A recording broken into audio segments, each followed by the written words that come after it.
Non si ferma in Veneto la corsa del Covid che continua a far registrare una media di circa 7.000 positivi al giorno nell'intero territorio della nostra regione.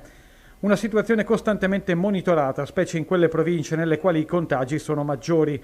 L'allentamento delle restrizioni e il ritorno ad una normalità sempre più vicina a quanto accadeva prima della pandemia tiene la macchina sanitaria pronta a qualsiasi evoluzione. Osservati speciali in questo periodo sono anche i bambini, tra i soggetti più a rischio di nuovi contagi ed esposti a sindromi importanti, così come lo sono anche i piccoli arrivati in questi giorni dall'Ucraina. Le sindromi infiammatorie post-Covid le continuiamo a vedere anche nei bambini italiani, forse con un'incidenza un po' più bassa, non è finito il fenomeno per cui i numeri esatti non li conosciamo, un'incidenza un po' più bassa nell'epoca Omicron rispetto all'inizio della pandemia, comunque la stiamo vedendo e abbiamo avuto anche una bambina ucraina ed è tuttora ricoverata con una forma molto grave di sindrome infiammatoria post-Covid che ha richiesto il ricovero in terapia intensiva.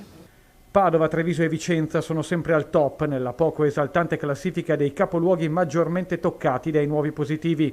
Dati che costringono a non abbassare la guardia, confidando che quantomeno il trend del numero dei ricoveri in area non critica e terapia intensiva continui a rimanere stabile o, come negli ultimi giorni, addirittura in lievissimo calo.